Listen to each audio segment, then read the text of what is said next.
So we all know that a good chunk of Catholic colleges around the USA aren't very pious anymore. And this is the case no matter who's running the institution. Whether it's DePaul in Chicago, run by the Vincentians, or the University of Notre Dame in Indiana, founded by the Congregation of the Holy Cross. But it's the Jesuit-run colleges that have really taken the hardest turn towards secularism. And this is perfectly exemplified by an incident that occurred the other week at Loyola University in Chicago. Okay, so there's a group called the Society in Defense of Tradition, Family, and Property that held a protest on campus at Loyola University. This was in response to a drag queen story hour that was hosted for children on the campus the night before. So right off the bat, this isn't great for what's supposed to be at a Catholic school. They're hosting events that are clearly antithetical to what the mission of a Catholic institution should be. The protesters carried rosaries and held signs that said things like, "Honk to protect children's innocence." The protesters were forced by the vice dean to move off campus to a public sidewalk. One student commented, "So you allow a drag show but not the rosary?"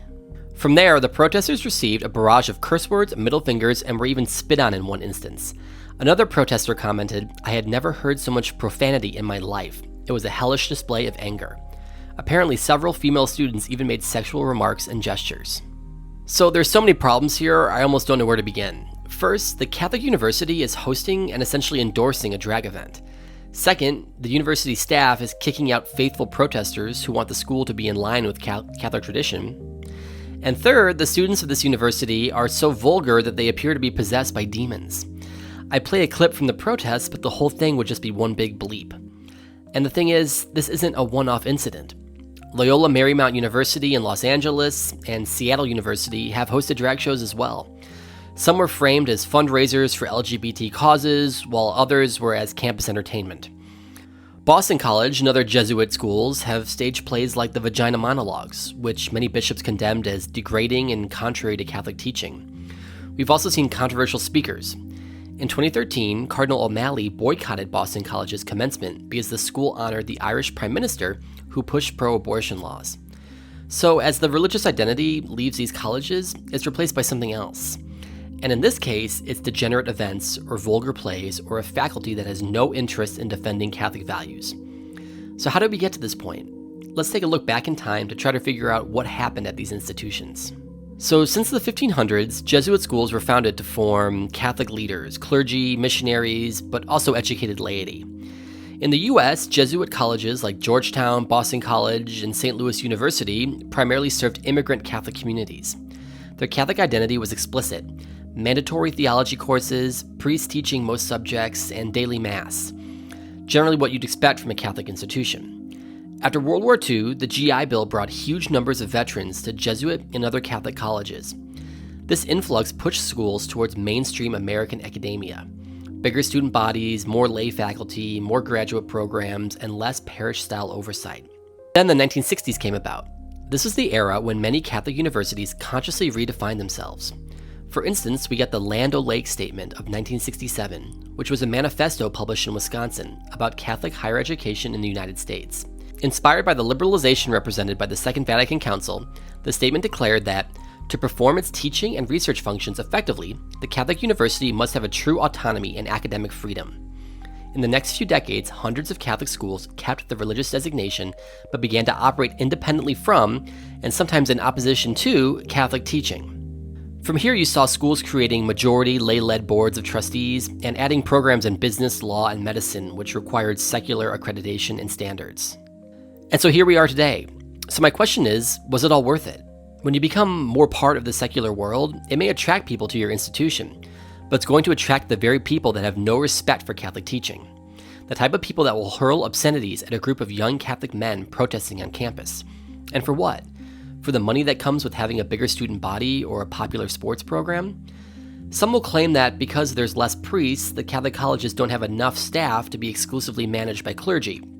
Okay, so maybe that's true. So it's better to morph into these massive secular institutions where kids get kicked out for praying the rosary? How is that better than just closing down and consolidating the religious staff at other schools that can retain their Catholicity? I've said this repeatedly in my videos. We don't have to become a part of secular society in order to succeed. I contend that doubling down on our values is what actually brings people into the mix. Take a look at some of our Catholic elementary schools around the country. Whether it's Sacred Heart Academy in Grand Rapids, St. Jerome Academy in Hyattsville, or Holy Family Classical School in Tulsa, Oklahoma, and the list goes on. Each one of these schools suffered from the same problem, declining attendance rates. But in order to turn things around, they did the opposite of what these major Catholic colleges did. Instead of sacrificing their traditional Catholic identity, they doubled down on it. In regards to Sacred Heart Academy, they were struggling to stay open with only 69 students enrolled.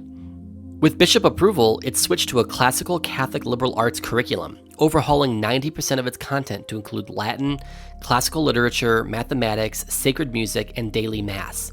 Today they have nearly 300 students. This is the way. Okay, here's another example. The Priestly Fraternity of St. Peter is a priestly society in full communion with the Holy See, which focuses on the Tridentine Mass and pre-Vatican II liturgical traditions. It serves parishes worldwide, emphasizing traditional Catholic practices like the Latin Mass, sacramental devotion, and catechesis rooted in a catechism of the Council of Trent. As of 2023, the FSSP has 368 priests and serves over 200 parishes globally, with growing attendance at their masses, particularly among young families. While we've seen some priest shortages all over the world, the FSSP doesn't seem to have the same problem. In October 2023, the FSSP's International Seminary of St. Peter in Wiggertsbad, Germany, welcomed 26 new seminarians, but could only accept 20 due to housing and formation capacity limits. They have so much interest that they can't even accommodate all the applicants.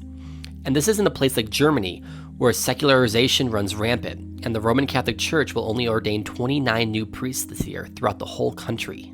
Every time we see a Catholic institution pivot towards traditionalism, we see another success story.